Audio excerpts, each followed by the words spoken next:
তিনকানি জমিতে ফুল চাষ, অদম্য ইচ্ছাশক্তির সোনালী ফসল, স্বাবলম্বী কল্যাণপুরের ফুল চাষীর সংকট।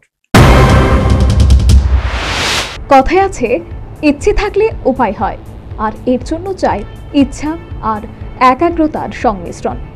এমনই এক দৃষ্টান্ত খোয়াই জেলার কল্যাণপুরের সফল ফুল চাষী শঙ্করশীল।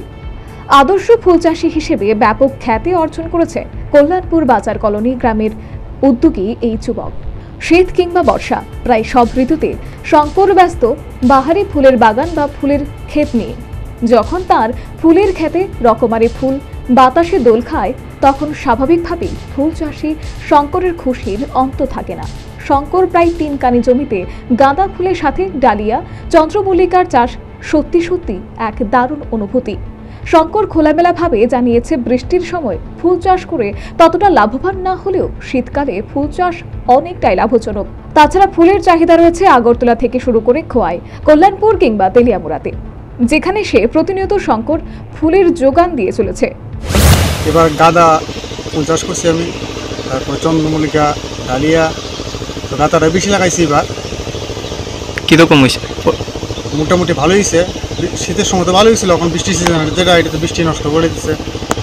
আর এখন মোটামুটি হয়েছে, মোটামুটি ভালোই, খারাপ হয়েছে না। যখন বৃষ্টি একটু কম লাগে। গাঁদা ফুলের বাগান আছে আমার তো শীতের সময় তো প্রায় 3 কানি করি, আর এখন 1 কানি মতন করতেছে। কত করে এমনিতে যায়? কীভাবে বেছেন দিকটা? আমরা মালা হিসেবে বেশি, তারপরে আপনার মানে গোটা হিসেবে বেশি। হ্যাঁ, যেটা আগরতলা পাইটের মালা হিসেবে বেশি হয় যেটা। দু চোখে অনেক স্বপ্ন নিয়ে শঙ্করের বক্তব্য, স্থানীয় প্রশাসন বা সরকার অনেক সহায়তা করেছে, তবে লক্ষ্য আকাশচুম্বী। তাই আগামী দিনে আরও সাহায্য চাইছে উদ্যমী যুবক শঙ্কর। আমাদের কৃষি দপ্তর থেকে যথেষ্ট সাহায্য পাইছি।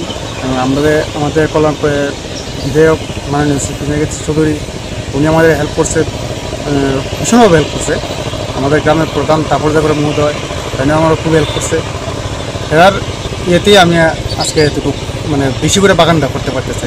ট্র্যাক্টরের ধরুন, জলের মেশিনের ধরুন, সোলার প্ল্যান্ট ধরুন, এটি দিয়ে আমার সাহায্য করছে। তো আগামীতে আমি একটু বড় করে করণের মানে আমার চিন্তাধারা আছে। ইচ্ছে থাকলে উপায় হয়। কল্যাণপুরের সফল ফুল চাষী তথা উদ্যমী যুব শঙ্কর আরও একবার চোখে আঙুল দিয়ে দেখিয়ে দিল, মোটের উপর সরকারি চাকরি মুখাপেক্ষী না হয়েও যে নিজের পায়ে দাঁড়ানো সম্ভব, তার দৃষ্টান্ত এই ফুল চাষী। Bureau report, news vanguard.